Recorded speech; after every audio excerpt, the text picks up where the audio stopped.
প্রশ্নে বলা হয়েছে যে কোনো একটা জিনিসে প্রথমে 10% ডিসকাউন্ট দেওয়া ছিল, পরে 20% ডিসকাউন্ট দেওয়া হয়েছে, তাহলে ইকুইভ্যালেন্ট ডিসকাউন্টটা কত হবে, মানে এর সমতুল্য ডিসকাউন্টটা কত হবে?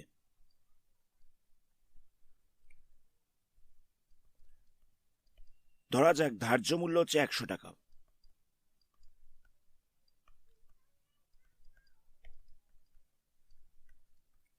মানে প্রথমে দামটা ধরা ছিল 100 টাকা, তো প্রথমে 10% ডিসকাউন্ট দিয়েছে, তো তারপরে প্রাইসটা কত হবে? তাহলে লিখবো যে প্রথম ছাড়ের পর মূল্য equal to 100 into 100 minus 10 by 100। যেহেতু প্রথমবারে 10% ছাড় দিয়েছিল তাই না ওপরটা লেখা হচ্ছে 100 মাইনাস 10, তাহলে কত হচ্ছে 100 ইন্টু 90 মাইনাস 100, 100টা ক্যান্সেল করা যাবে, তাহলে পড়ে থাকছে 90। সেকেন্ড টাইম আবার 20% ডিসকাউন্ট দিয়েছে, তাহলে লিখবো দ্বিতীয় ছাড়ের পর মূল্যটা কত হবে? এবার দাম ছিল 90, এর ওপর 20% ছাড় দেওয়া হচ্ছে, মানে 100 মাইনাস 20 বাই 100। যেহেতু 20% ডিসকাউন্ট দেওয়া হচ্ছে তাই 100 মাইনাস 20 লিখেছি বাই 100, তাহলে কত হচ্ছে 90 ইন্টু 80 বাই 100। এখান থেকে একটা জিরো ক্যান্সেল করা যাবে আর একটা জিরো ক্যান্সেল করা যাবে, তাহলে হচ্ছে 72। তাহলে সেকেন্ড ছাড়ের পরে মানে সেকেন্ড ডিসকাউন্টের পরে প্রাইসটা হচ্ছে 72। তাহলে মোট ছাড় কত হলো? প্রথমে দাম ছিল 100 টাকা, এবার বিক্রি করছে 72-তে, এই দুটোকে মাইনাস করতে হবে, তাহলে আমরা মোট ছাড়টা পেয়ে যাব, এটা হয়ে যাচ্ছে 28%। এটাই আনসার। অপশন হচ্ছে কোনটা? অপশন হচ্ছে বি এরটা। পরের প্রশ্ন দেখো, তারপরে প্রশ্ন দেওয়া হচ্ছে এক্স সমানুপাতিক ওয়াই, এটা হলে নিচের কোনটা সঠিক সেটা আমাদের জিজ্ঞেস করা হচ্ছে। এখানে দেওয়া ছিল এক্স সমানুপাতিক ওয়াই, যদি এটা দেওয়া থাকে তাহলে এক্স স্কোয়ার সমানুপাতিক ওয়াই স্কোয়ার হবে, এক্স কিউব সমানুপাতিক ওয়াই কিউব হবে, এক্স টু দি পাওয়ার 4 সমানুপাতিক ওয়াই টু দি পাওয়ার 4 হবে, এরকম ভাবে চলতে থাকবে। কখনো এরকম হওয়া সম্ভব নয় যে এক্স কিউব সমানুপাতিক ওয়াই স্কোয়ার, এটা কখনো হবে না, বা এক্স স্কোয়ার সমানুপাতিক ওয়াই কিউব, এটা কখনো হওয়া সম্ভব নয়। যেহেতু এক্স সমানুপাতিক ওয়াই দেওয়া ছিল তাহলে আমরা বলতে পারি যে এক্স স্কোয়ার সমানুপাতিক ওয়াই স্কোয়ার হবে, মানে দুটোতেই পাওয়ারটা ইকুয়াল হবে, সেম হবে। এক্স কিউব সমানুপাতিক ওয়াই কিউব হতে পারে, তো এখানে দেখা যাক অপশনে কোনটা দেওয়া ছিল। অপশনে দেওয়া ছিল এক্স স্কোয়ার সমানুপাতিক ওয়াই কিউব, এটা তো হওয়া সম্ভব নয়, দুটোতে পাওয়ারটা ইকুয়াল নেই। তারপরটা হচ্ছে এক্স কিউব সমানুপাতিক ওয়াই স্কোয়ার, এটাও হবে না, পাওয়ার ইকুয়াল নেই। এক্স সমানুপাতিক ওয়াই কিউব, এটাও হবে না, তাহলে পড়ে থাকছে এক্স স্কোয়ার সমানুপাতিক ওয়াই স্কোয়ার, এটা হওয়া পসিবল। অপশন হচ্ছে ডি এরটা। পরের প্রশ্নে বলছে ও কেন্দ্রীয় বৃত্তের এবি হচ্ছে একটা ডায়ামিটার, মানে একটা সার্কেলের সেন্টার হচ্ছে ও, তার ডায়ামিটারটা হচ্ছে এবি, সি আর একটা পয়েন্ট যেটা সার্কেলের উপরে রয়েছে, এখানে ও এ সি এই ভ্যালুটা দেওয়া হচ্ছে 45 ডিগ্রি, তাহলে ও সি বি এই ভ্যালুটা জিজ্ঞেস করেছে। ছবিটা আঁকা যাক, ধরে নেওয়া যাক এটা হচ্ছে সার্কেলটা, এর সেন্টার দেওয়া হচ্ছে ও, এখানে ডায়ামিটার দেওয়া হচ্ছে এবি, ব্যাসটা দেওয়া হচ্ছে এবি, সার্কেলের উপর একটা পয়েন্ট রয়েছে সেটা হচ্ছে সি, এই পয়েন্টটা হচ্ছে ও, তো এখানে দেওয়া হচ্ছে ও এ সি, মানে এই পয়েন্টটা দেওয়া রয়েছে, ও এ সি মানে হচ্ছে এই অ্যাঙ্গেলটা, ও এ সি মানে হচ্ছে এই অ্যাঙ্গেলটা, এটা বলছে 45 ডিগ্রি, তাহলে বলছে ও সিবি, ও সিবি বলতে হচ্ছে এই অ্যাঙ্গেলটা, এই অ্যাঙ্গেলটা কত হবে সেটা আমাদের জিজ্ঞেস করা হচ্ছে। তাহলে কি করব আমরা, দেখো এখানে একটা জিনিস নোটিস করো, ও এ সমান সমান হচ্ছে ও সি, কেন ও এ সমান সমান ও সিটা কেন হবে? এটা হচ্ছে দুটো একই সার্কেলের রেডিয়াস, একই সার্কেলের ব্যাসার্ধ, যেহেতু ও এ আর ও সিটা একই সার্কেলের রেডিয়াস তাই না দুটো ইকুয়াল হচ্ছে। এবার যখন এই দুটো সাইড ইকুয়াল হয়ে যাচ্ছে তাহলে বলা যেতে পারে এই অ্যাঙ্গেলটার সাথে এই অ্যাঙ্গেলটা ইকুয়াল হবে। যেহেতু এই সাইডটার সাথে এই সাইডটা ইকুয়াল আছে তাই এই অ্যাঙ্গেলটার সাথে এই অ্যাঙ্গেলটা ইকুয়াল হবে। তাহলে বলা যেতে পারে যে ও সি এ এই অ্যাঙ্গেলটাও হয়ে যাচ্ছে 45 ডিগ্রি। ও সি এ বলতে কোন কোনটা? ও সি এ বলতে হচ্ছে এই কোনটা, এই কোনটা হয়ে যাচ্ছে 45 ডিগ্রি। এবার দেখো এই পুরো কোনটা কত হবে? এই পুরো কোনটা হয়ে যাচ্ছে 90 ডিগ্রি। কেন না সেমি সার্কেলের উপরে রয়েছে, অর্ধবৃত্তের উপরে রয়েছে। তাহলে বলা যেতে পারে যে এ সি বি এই অ্যাঙ্গেলটা হচ্ছে 90 ডিগ্রি, এ সি বি এই অ্যাঙ্গেলটা হচ্ছে 90 ডিগ্রি, যেহেতু অর্ধবৃত্তস্থ কোণ। তো এসিবির মধ্যে এই কোণটা বেরিয়ে গেছে 45 ডিগ্রি, এই অ্যাঙ্গেলটা বেরিয়ে গেছে 45 ডিগ্রি। তাহলে আমাদের জিজ্ঞেস করা হচ্ছিল ও সিবি কোণটা কত হবে। ও সিবি কোণটা হয়ে যাবে 90 মাইনাস 45 ডিগ্রি, তাহলে হচ্ছে 45 ডিগ্রি। আমি জায়গাটাকে আরেকবার রিপিট করছি। আমাদের এই কোণটা দেওয়া হচ্ছে 45। এবার এই সাইডটার সাথে এই সাইডটা ইকুয়াল হবে, কেননা একই সার্কেলের রেডিয়াস বলে। যেহেতু এই দুটো সাইড ইকুয়াল তাহলে বলা যেতে পারে এই কোণটার সাথে এই কোণটা সমান। তাহলে এটা যেহেতু 45 তাহলে বলা যেতে পারে এই অ্যাঙ্গেলটা হয়ে যাবে 45 ডিগ্রি। তাহলে একটা 45 ডিগ্রি হয়ে গেছে, আর পুরো অ্যাঙ্গেলটা হচ্ছে 90 ডিগ্রি। এই পুরো অ্যাঙ্গেলটা হচ্ছে 90 ডিগ্রি, তাহলে বাকিটা কত হবে? 90 মাইনাস 45, তাহলে হয়ে যাচ্ছে 45 ডিগ্রি। অপশন হচ্ছে কোনটা? অপশন হচ্ছে বি এরটা। পরের প্রশ্নে দেওয়া হচ্ছে 2 বছরে কোনো একটা গাছের উচ্চতা 25 মিটার থেকে বেড়ে 36 মিটার হয়েছে, তাহলে বার্ষিক উচ্চতা কত পার্সেন্ট হারে বাড়ছে? তাহলে কি করব? 2 বছর আগের উচ্চতাটাকে আমরা পি ধরে নিচ্ছি, এটা হচ্ছে 25 মিটার। বর্তমানে উচ্চতা কত রয়েছে? বর্তমানে উচ্চতা রয়েছে 36 মিটার। আমাদের 8টা বার করতে বলেছে। টাইম দেওয়া রয়েছে কত? টাইম দেওয়া রয়েছে 2 ইয়ার্স। তো এটাকে আমরা এন ধরলাম। তো এখানে আমরা সিআই এর ফর্মুলা অ্যাপ্লাই করছি। অ্যামাউন্ট ইকাল টু কত হয়? P into 1 plus R by 100 whole to the power N. তো এ বলতে কত হবে? এ বলতে হচ্ছে 36, পিটা তো হচ্ছে 25, 1 প্লাস আর বাই 100, এন বলতে হচ্ছে 2। তাহলে এখানটায় হয়ে আছে 36/25 equal to 1 plus R by 100 whole to the power 2। 25টা দিয়ে আমরা ডিভাইড করে দিয়েছি। তাহলে 36/25টাকে লেখা যেতে পারে 6/5 তার স্কোয়ার, এরকম ভাবে লেখা সম্ভব। এখানটায় হয়েছে 1 plus R by 100 whole to the power 2। Both সাইডে স্কোয়ার রয়েছে, তাহলে স্কোয়ারটা ক্যান্সেল হয়ে যাচ্ছে। তাহলে কত হচ্ছে? 6/5 equal to 1 plus R by 100। Next আমরা কি করব? 1টাকে সাইড চেঞ্জ করছি, তাহলে কত হবে? R by 100 equal to 6/5 minus 1। 1টাকে সাইড চেঞ্জ করা হয়েছে, তাহলে মাইনাস করলে কত হচ্ছে? মাইনাস করলে হয়ে যাচ্ছে 6 মাইনাস 5/5, যেরকম ভাবে ভগ্নাংশের বিয়োগ করে। তাহলে আর ইকাল টু কত হচ্ছে? 1/5।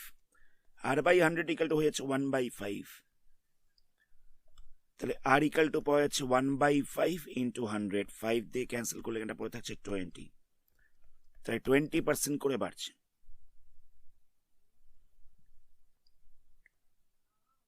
তাহলে অপশন হচ্ছে ডি এরটা।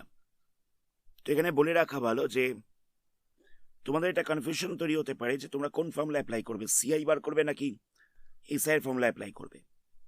অ্যাকচুয়ালি দেখো, গাছটা তো প্রত্যেকবারে বাড়ছে, মানে এই যে আমরা দেখতে পেলাম যে 20% করে বাড়ছে। প্রথমে উচ্চতা ছিল 25 মিটার, তো ফার্স্ট ইয়ারে কি হবে? ফার্স্ট ইয়ারে 20% বাড়বে, বেড়ে একটা উচ্চতা হয়েছে। তো সেকেন্ড ইয়ারে দেখা যাবে এটার ওপরে আবার 20% বাড়ছে, তবেই না সেটা 36 মিটার হয়েছে। প্রথম বছরে 20% বেড়েছে, বেড়ে একটা উচ্চতা হয়েছে, তো সেকেন্ড ইয়ারে দেখা যাচ্ছে এই উচ্চতাটার উপরে আবার 20% বাড়ছে। তো দেখো এবার তো বোঝাই যাচ্ছে যে এখানে সিআই অ্যাপ্লাই করতে হবে, কারণ পরের বারে যে রেট অফ ইন্টারেস্ট আমরা ক্যালকুলেট করছি ফার্স্ট ইয়ারের সুদাসলের ওপরে করছি, মানে এটা যদি আসল হয় 20% বাড়ছে, তো বেড়ে সুদাসলটা আমরা পাচ্ছি, অ্যামাউন্টটা আমরা পাচ্ছি, সেই অ্যামাউন্টের ওপরে আবার আমরা 20% ক্যালকুলেশন করছি। এটা কখন হয়? এটা হয় সিআইতে। তো সেই কারণে আমরা এখানে সিআই এর ফর্মুলা অ্যাপ্লাই করেছি। পরের প্রশ্ন বলছে তিনটে স্ফিয়ার ছিল, তাদের রেডিয়াস দেওয়া হচ্ছে 3 মিটার, 4 মিটার অ্যান্ড 5 মিটার। এগুলোকে গলিয়ে একটা বড় স্ফিয়ার তৈরি করা হচ্ছে, তার রেডিয়াস কত হবে? তাহলে কি করব? এখানটা লিখবে যে প্রথম গোলক বলে লিখবে, এর রেডিয়াস দেওয়া রয়েছে কত? 3 মিটার দেওয়া রয়েছে। ভলিউম কত হবে? ভলিউমটাকে আমরা V1 ধরে নিলাম, এটা হয়ে যাবে 4/3 পাই আর কিউব। আর কিউব মানে হচ্ছে 3 এর কিউব।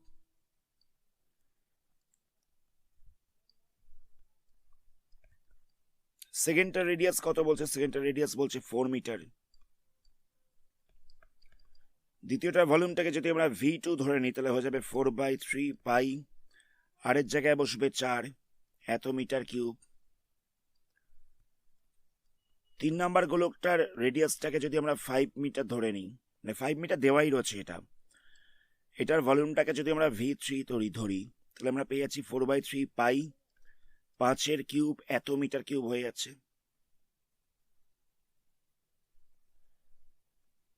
এবার নতুন যে গোলকটা তৈরি হয়েছে তার ভলিউমটাকে আমরা VN ধরছি, তাহলে কত হবে? 4/3 পাই ক্যাপিটাল আর কিউব হয়ে যাবে। আমরা ব্যাসার্ধটাকে ধরে নিয়েছি ক্যাপিটাল আর, তাহলে বলা যেতে পারে এই ভলিউমটা হয়ে যাবে 4/3 পাই ক্যাপিটাল আর কিউব। তো দেখো নতুন যে গোলকটা তৈরি হয়েছে সেই গোলকটা তৈরি হয়েছে প্রথম তিনটে গোলককে গলিয়ে, তাহলে বলা যেতে পারে যে VN = হয়ে যাবে V1 plus V2 plus V3। তাহলে VNটা কত ছিল? VNটা ছিল 4/3 পাই ক্যাপিটাল আর কিউব, V1 ছিল 4/3 পাই 3 কিউব, এখানটা বসছে 4/3 পাই 4 কিউব, এখানটা বসছে 4/3 পাই 5 কিউব। এখান থেকে সলভ করে আমাদের ক্যাপিটাল আর এর ভ্যালুটাকে বার করতে হবে। এখানে বলেই ছিল তিনটে গোলককে গলিয়ে এই গোলকটা তৈরি হয়েছে, তাই এই তিনটে গোলকের ভলিউমটাকে যোগ করে দেওয়া হয়েছে। কখনোই এগুলোকে গুণ করতে যাবে না, কেন গুণ করতে গেলে টাইম নষ্ট হবে। তো প্রথমে কি করবো আমরা? 4/3 পাইটাকে কমন নেব, তাহলে পড়ে থাকছে 3 cube plus 4 cube plus 5 cube, আর এখানটায় পড়ে হচ্ছে 4/3 পাই ক্যাপিটাল আর কিউব। তো 4/3 পাইটা ক্যান্সেল হয়ে যাচ্ছে, তাহলে capital R cube equal to কত হবে? 3 কিউব মানে হচ্ছে 27, 4 কিউব মানে হচ্ছে 64, 5 কিউব মানে হচ্ছে 125। তাহলে আর ইকুয়াল টু কত হবে? এগুলোকে যোগ করতে হবে, যোগ করলে পাওয়া যাবে 216। আচ্ছা, আর কিউব ইকুয়াল টু পাওয়া যাচ্ছে 216, তাহলে আমরা আর কিউব ইকুয়াল টু পেয়ে গেলাম 216টাকে লেখা যেতে পারে 6 কিউব। তাহলে আর কিউব ইকুয়াল টু হয়ে যাচ্ছে 6 কিউব, তাহলে আর ইকুয়াল টু হয়ে যাবে 6। তাহলে নতুন যে স্ফিয়ারটা তৈরি হলো তার রেডিয়াসটা আমরা পেয়ে যাচ্ছি 6 মিটার। আচ্ছা, বলে রাখা ভালো, এখানে এককগুলো দেওয়া রয়েছে সেন্টিমিটারে, তো আমি মিটার ধরে কাজ করেছিলাম, তাহলে এগুলো সবকটাই সেন্টিমিটার হয়ে যাবে। ইউনিটটা সেন্টিমিটার একক দেওয়া ছিল, আমি এটাকে মিটার ধরে কাজ করেছিলাম, তো আনসারটা একই বেরোবে, এই এককগুলোকে জাস্ট সেন্টিমিটার করে দেবে। আর বইয়ের অপশনগুলো ভুল রয়েছে, কারণ দেখো যে আনসারটা বেরোতো সেটা সেন্টিমিটারে বেরোনোর কথা, কিন্তু এখানে দেওয়া রয়েছে এতটি, 2টি, 1টি, 3টি, 4টি, এগুলো হবে না। অ্যাকচুয়ালি এই অপশনগুলো এখানে কপি হয়ে গেছে, এখানে অপশনগুলো ভুল রয়েছে, আনসারটা হবে 6 সেন্টিমিটার।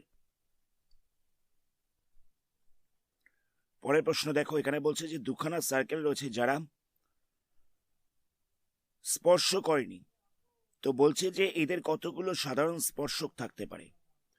আমি ছবিটা আঁকি, দুখানা সার্কেল রয়েছে, তো এরা দুজন দুজনকে স্পর্শ করেনি, তো এদের মধ্যে 4টে স্পর্শক হতে পারে। দুখানা 4টে কমন ট্যানজেন্ট হতে পারে, 4টে কমন ট্যানজেন্ট হতে পারে। দুটো ট্যানজেন্ট থাকবে এরকম ভাবে, দুটো ট্যানজেন্ট থাকবে এরকম ভাবে, আর দুটো থাকবে এরকম ভাবে। মোট এই 4টে স্পর্শক থাকতে পারে। বুঝতে পারলে কথাটা? এটা হচ্ছে সরল সাধারণ স্পর্শক, এটা হচ্ছে তির্যক সাধারণ স্পর্শক।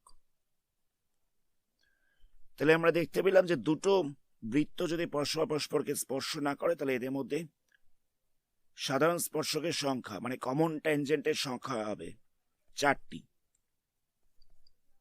তারপরে প্রশ্ন দেখো, পরের প্রশ্ন বলছে বার্ষিক x% সুদের হারে 12y টাকার 10 মাসের সুদ কত হবে? মানে রেট অফ ইন্টারেস্ট দেওয়া হচ্ছে x%, পিটা বলছে 12y, টাইম বলছে কত? 10 মাস। তো এটাকে আমরা বছরে চেঞ্জ করব। তো মাস থেকে বছরে যাওয়ার জন্য আমাদের 12 দিয়ে ডিভাইড করতে হবে, কারণ 12 মাসে 1 বছর হয়। তো 12 মাসে 1 বছর হয় বলে আমরা 12 দিয়ে ডিভাইড করছি, তাহলে এত বছর হয়ে যাচ্ছে। তাহলে আমরা টি পেয়ে গেছি, পি দেওয়া রয়েছে, আর দেওয়া রয়েছে। আমাদের এখানে ইন্টারেস্ট বার করতে হবে, এসআই বার করতে হবে। এসআই বার করার ফর্মুলা হচ্ছে পিটিআর বাই 100। পি বলতে হচ্ছে 12y, টি বলতে হচ্ছে টি বলতে হচ্ছে 10/12, আরটা হচ্ছে এক্স, তলাটায় বসছে 100। পি বলতে ছিল 12y, টিটা ছিল 10/12, আর বলতে হচ্ছে এক্স, তলা 100 ছিল। একটা 0 ক্যান্সেল করা যাবে, 12টাকে ক্যান্সেল করা যাবে, তাহলে পড়ে থাকবে xy/10 এত টাকা। এত টাকা হচ্ছে ইন্টারেস্ট। পরের প্রশ্ন দেখো, পরের প্রশ্ন দেওয়া হচ্ছে x² + 1 = 0 সমীকরণে কোনো ড্যাশ বীজ নেই। কি দেওয়া ছিল? x² + 1 = 0। তো আমরা এটাকে কি করে সলভ করব? দেখো, x² হয়ে যাচ্ছে -1, x হয়ে যাচ্ছে √(-1). তো √(-1), তো দেখো √(1) করা যায়, √(1) করলে 1 হয়ে যায়, কিন্তু √(-1) এটা নির্ণয় করা সম্ভব নয়। √(-1) এটা নির্ণয় করা সম্ভব নয়, কারণ এটা হচ্ছে অবাস্তব সংখ্যা। তাহলে এখানে কি বসবে?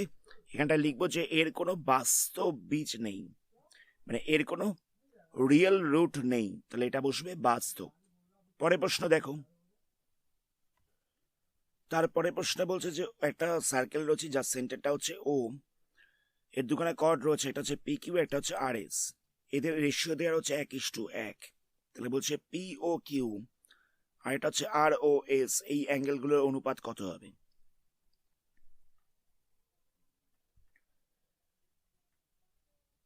সার্কেল রয়েছে, সেই সার্কেলটা সেন্টার বলে দিয়েছে ও, সার্কেলটা সেন্টারটা বলে দিয়েছে ও। দুখানা কর্ড রয়েছে, একটা হচ্ছে পি কিউ, একটা হচ্ছে আর এস। ধরে নেওয়া যাক এটা হচ্ছে পি কিউ, আর একটা কর্ড রয়েছে সেটা হচ্ছে আর এস। এবার বলছে P O Q, P O Q বলতে হচ্ছে এই কোণটা, আরেকটা কোণ বলছে আর ও এস, এই কোণটা। এই দুটো কোণের অনুপাত কত হবে সেটা জিজ্ঞেস করেছে। এখানে দেওয়া ছিল পি কিউ ইকুয়াল টু হচ্ছে আর এস, এটা দেওয়া ছিল। P Q equal to R S এটা দেওয়া ছিল। তো আমাদের জিজ্ঞেস করেছে, একটু ভুল বললাম, P Q is to R S equal to দেওয়া ছিল 1:1। P Q is to R S equal to দেওয়া ছিল 1:1। দুটো একই ব্যাপার, মানে দুটোর দৈর্ঘ্যটা সমান বলেই 1:1 অনুপাত আছে। মানে পি কিউ আর আর এস এই দুটোর দৈর্ঘ্যটা সমান বলেই অনুপাতটা 1:1 রয়েছে। তো আমাদের জিজ্ঞেস করেছে P O Q is to R O S কত হবে, সেটা আমাদের জিজ্ঞেস করা হচ্ছে। এবার দেখো, এখানে দুখানা ট্রায়াঙ্গেল তৈরি হয়েছে। এবার এই ট্রায়াঙ্গেলটার এই সাইডটার সাথে এই সাইডটা ইকুয়াল হবে, কেননা দুটো একই বৃত্তের রেডিয়াস রয়েছে। আবার এই সাইডটার সাথে এই সাইডটা ইকুয়াল হবে, কারণ এই দুটো একই বৃত্তের রেডিয়াস রয়েছে। আবার বলেই দেওয়া রয়েছে এই সাইডটার সাথে এই সাইডটা ইকুয়াল, তাহলে দেখো এই দুটো ট্রায়াঙ্গেলের সবকটা সাইড ইকুয়াল হয়ে গেল, এটার সাথে এটা ইকুয়াল হয়ে গেছে, আবার এটার সাথে এটা ইকুয়াল হয়ে গেছে, আবার আমরা দেখতে পাচ্ছি এটার সাথে এটা ইকুয়াল হয়ে যাচ্ছে। তাহলে বলা যেতে পারে দুখানা ট্রায়াঙ্গেল হয়ে যাচ্ছে সর্বসম। তাহলে বলা যেতে পারে যে এই কোণটার সাথে এই কোণটা ইকুয়াল হবে, মানে পিও কিউ এবং আর ও এস এই দুটো কোণ ইকুয়াল হবে। তো যখন এরা ইকুয়াল তাহলে বলা যেতে পারে যে এদের রেশিওটা হয়ে যাচ্ছে 1:1। যেহেতু অ্যাঙ্গেলগুলো ইকুয়াল রয়েছে তাহলে বলা যেতে পারে এদের রেশিওটা হচ্ছে 1:1। এটাই হচ্ছে আনসার। তারপরে প্রশ্ন দেখো, নেক্সট কোশ্চেনে দেওয়া হচ্ছে √13 minus a√10 √13 minus a√10 equal two হচ্ছে √8 মাইনাস √5। না, √8 প্লাস √5 দেওয়া রয়েছে, √8 প্লাস √5 দেওয়া রয়েছে। তো এখান থেকে সলভ করে আমাদের এর ভ্যালুটা জিজ্ঞেস করা হচ্ছে, না আমাদের এর ভ্যালুটা বার করতে হবে। তো আমরা কি করব, আমরা এই পাশ থেকে √ সাইনটাকে তুলব। √ সাইনটা তুললে এপাশে স্কোয়ার হয়ে যাবে। তাহলে কত পাওয়া যাবে, 13 minus a√10, 13 minus a√10 equal to √8 plus √5 whole square. √ তুললাম বলে স্কোয়ার এলো, তো আমি এপাশে স্কোয়ারটা করছি। তাহলে এখানটা কত বসবে, a square plus b square plus 2ab। আমি এটাকে a প্লাস b হোল স্কোয়ারে ফর্মুলায় ভাঙলাম। √8 স্কোয়ার করলে হয়ে যাবে 8, √8 স্কোয়ার করলে হয়ে যাচ্ছে 8, √5 স্কোয়ার করলে হয়ে যাচ্ছে 5, এখানটা হয়ে যাচ্ছে √40। দেখো এখানে √8 ছিল, তার স্কোয়ার দেওয়া ছিল, তো স্কোয়ার আর √টা ক্যান্সেল হয়ে গেছে, তাই জন্য 8 হয়েছে। এখানে স্কোয়ার আর √ ক্যান্সেল হয়ে গেছে, 5 হয়েছে। এখানে 8 আর 5টাকে মাল্টিপ্লাই করা হচ্ছে, 40 হয়েছে। এপাশে কত ছিল, 13 মাইনাস a√10 ছিল। নেক্সট আমরা কি করব, 13 মাইনাস a√10 যেরকম ছিল সেরকম রইল, 8 আর 5টাকে যোগ করলে হয়ে যাচ্ছে 13। তো এখানে দেখো এপাশেও 13 রয়েছে, এপাশেও 13 রয়েছে, তাহলে এই দুটো ক্যান্সেল হয়ে যাচ্ছে কারণ দুটোই পজিটিভ ছিল। তাহলে হয়ে যাচ্ছে মাইনাস a√10 ইকুয়াল টু 2√40। তো আমি √40টাকে কি করব, দেখো এটাকে উৎপাদকে বিশ্লেষণ করছি, তাহলে হয়ে যাবে 20, আবার এখানটা পড়ে থাকছে 10। তাহলে √40 ইকুয়াল টু পাওয়া যাচ্ছে √2 ইন্টু 2 ইন্টু 10, এটা পাওয়া যাচ্ছে। এই 2টা তো প্রথমেই ছিল, এটা এখানে রইল, 40 জায়গায় লিখছি 2 ইন্টু 2 ইন্টু 10। নেক্সট আমরা কি করব, এই দুটো 2-এর জন্য একটা 2কে রুটের বাইরে আনতে পারি, এই দুটো 2-এর জন্য একটা 2কে রুটের বাইরে আনতে পারি, তাহলে রুটের মধ্যে 10 পড়ে থাকছে। এপাশেও √10 রয়েছে, এপাশেও √10 রয়েছে, √10টা ক্যান্সেল হয়ে যাচ্ছে। তাহলে আমরা পেয়ে যাচ্ছি মাইনাস a ইকুয়াল টু 4, তাহলে a ইকুয়াল টু হয়ে যাচ্ছে -4। এর ভ্যালুটা আমরা পেয়ে যাচ্ছি -4, এটা হচ্ছে আনসার।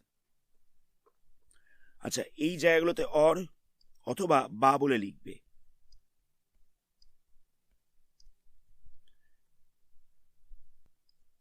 পরের প্রশ্ন দেখো, এখানে বলছে r/2 এত একক ব্যাসার্ধ বিশিষ্ট নিরেট অর্ধগোলকের সমগ্র তলের ক্ষেত্রফল কত।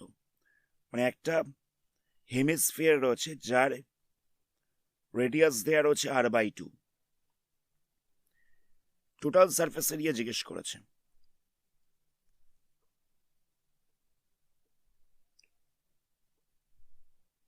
তো একটা হেমিস্ফিয়ারের টোটাল সারফেস এরিয়া কত হয়, এটা হয়ে যায় 3πr²। তো এখানে ব্যাসার্ধ ইকুয়াল টু কত দেওয়া ছিল, r/2 দেওয়া ছিল, তাহলে আমি আর এর জায়গায় r/2 লিখে দেবো। তাহলে কত পাচ্ছি, 3π, এখানটা হয়ে যাচ্ছে r², এখানটা হয়ে যাচ্ছে 2² মানে 4,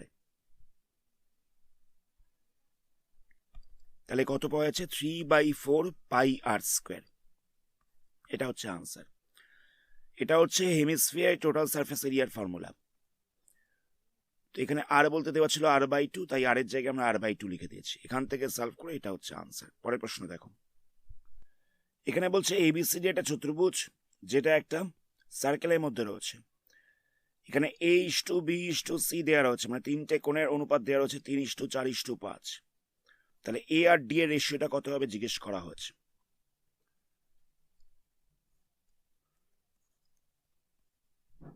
মানে একটা সার্কেল রয়েছে, সেই সার্কেলটার মধ্যে একটা চতুর্ভুজ রয়েছে, সেই চতুর্ভুজটা হচ্ছে এবিসিডি।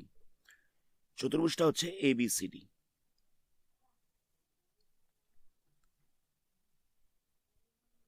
নাম দিয়ে দিচ্ছি, এই অ্যাঙ্গেলটা ধরলাম এ, এটা হচ্ছে বি, এটা হচ্ছে সি, এটা হচ্ছে ডি। তো এখানে angle A is to angle B is to angle C equal to দেওয়া রয়েছে 3:4:5। তো আমাদের এ আর ডি এর রেশিও জিজ্ঞেস করেছেন, তো আমরা কি করব? তো দেখো, অপোজিট অ্যাঙ্গেলগুলোর একটা সার্কেলের মধ্যে থাকা একটা চতুর্ভুজের অপোজিট অ্যাঙ্গেলগুলোর সামটা হয়ে থাকে 180 ডিগ্রি। তাহলে আমরা বলতে পারি angle A plus angle C equal to হয়ে যাচ্ছে 180 ডিগ্রি। এত অব্দি অসুবিধা নেই। এ আর সি এর রেশিও কত দেওয়া ছিল? 3:5। এ আর সি এর রেশিও কত হবে দেখে তো বোঝা যাচ্ছে, এটা হয়ে যাচ্ছে 3:5। তো আমরা এটাকে ধরে নিচ্ছি 3x, সিটাকে ধরে নিচ্ছি 5x। যেহেতু এখানে 3:5 দেওয়া ছিল, তাই আমরা ধরলাম 3x, একটাকে ধরলাম 5x। এটা ইকাল টু হয়ে যাচ্ছে 180। যোগ করলে কত হচ্ছে? যোগ করলে হয়ে যাচ্ছে 8x ইকাল টু 180। তাহলে x ইকাল টু কত হচ্ছে? 180/8। 4 দিয়ে ক্যান্সেল করলে এখানে 45, এখানে 2, তাহলে হয়ে যাচ্ছে 45/2 এত ডিগ্রি। এটা আমরা পেয়ে গেলাম x এর ভ্যালু। তাহলে অ্যাঙ্গেল বিটা কত হবে? অ্যাঙ্গেল বিটা তো হয়ে যাচ্ছে 4x। অ্যাঙ্গেল বিটা হয়ে যাচ্ছে 4x, এখানে 4 দেওয়া ছিল, তো আমি সবকটাতে x ধরেছি, তাহলে এটা 4x হবে। তো দেখো, x বলতে কত হবে? x বলতে হয়ে যাচ্ছে 45/2। 2 দিয়ে ক্যান্সেল করছি, তাহলে পাওয়া যাচ্ছে 90 ডিগ্রি। তাহলে আমরা বিটা পেয়ে গেলাম 90 ডিগ্রি।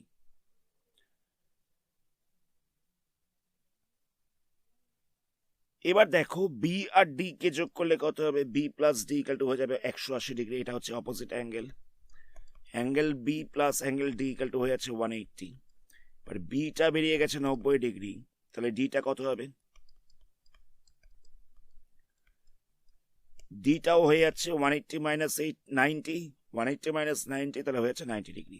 তাহলে আমরা অ্যাঙ্গেল ডি পেয়ে গেলাম 90। এবার আমাদের জিজ্ঞেস করেছে এ আর ডি এর রেশিও কত। ডিটা তো আমরা পেয়ে গেছি 90, এটা কিন্তু আমরা পাইনি। এ কত দেওয়া ছিল? এ দেওয়া ছিল 3x। তো এক্স বলতে কত ছিল? এক্স বলতে ছিল 45/2, একটু আগে বেরিয়েছে এটা। তো আমরা এক্স এর জায়গায় 45/2 বসিয়ে দিলাম। তাহলে কত হচ্ছে? এটা হয়ে যাচ্ছে 135/2। তাহলে আমরা এর জায়গায় বসিয়ে দিচ্ছি 135/2। এবার এটা ফ্র্যাকশনে চলে এসছে, আমাকে তো ফ্র্যাকশনটা সরাতে হবে। তো আমি কি করব? দুটো অনুপাতের সঙ্গে, মানে অনুপাতটার সাথে আমরা 2 মাল্টিপ্লাই করছি। তাহলে এখানটা হচ্ছে 135/2/2, আবার এখানটা হচ্ছে 90/2। তাহলে দেখো, এখান থেকে 2টা ক্যান্সেল হচ্ছে, তাহলে হয়ে যাচ্ছে 135, এখানটা হচ্ছে 180। এবার আমরা 45 দিয়ে ক্যান্সেল করছি, তাহলে এটা হয়ে যাচ্ছে 3:4। এটা হচ্ছে আনসার। তাহলে অ্যাঙ্গেলটার রেশিওটা পাওয়া যাচ্ছে 3:4। আমি আরেকবার জায়গাটাকে রিপিট করছি। তিনটে অ্যাঙ্গেলের রেশিও দেওয়া ছিল, কত কত দেওয়া ছিল? 3:4:5। তো এখান থেকে বলা যেতে পারে এটা হবে 3x, বিটা হবে 4x, সিটা হবে 5x। এ আর সি দেখো একটা সার্কেলের মধ্যে থাকা কোন একটা চতুর্ভুজের অপোজিট অ্যাঙ্গেল। তাহলে এ আর সি এর সামটা হয়ে যাবে 180। তো এ ছিল 3x, সি ছিল 5x, তাহলে যোগ করলে হয়ে যাচ্ছে 180। তাহলে এখান থেকে আমরা এক্সটা বার করলাম, এক্সটা কত হচ্ছে? 45/2। বি কত হবে? বি তো ছিল 4x, বিটা তো ছিল 4x, তাহলে আমরা বিটা পেয়ে যাচ্ছি 4 × 45/2। এখান থেকে বিটা হয়ে যাচ্ছে 90। এবার দেখো, বি আর ডি এই দুটো হচ্ছে অপোজিট অ্যাঙ্গেল, তাহলে B plus D equal to হয়ে যাবে 180। তো তার মধ্যে বিটা দেওয়া রয়েছে 90, ডি কত হবে, ডিটা হয়ে যাবে 180 মাইনাস 90 মানে হচ্ছে 90 ডিগ্রি। তো আমি আবার এটা বার করলাম, এ কত দেওয়া ছিল, এ দেওয়া ছিল 3x, এখানে x এর জায়গায় আমরা 45/2 লিখে দিচ্ছি, তাহলে হয়ে যাচ্ছে 135/2, তাহলে এ হয়ে যাচ্ছে 135/2, ডি হয়ে যাচ্ছে 90। আমি তলা থেকে এই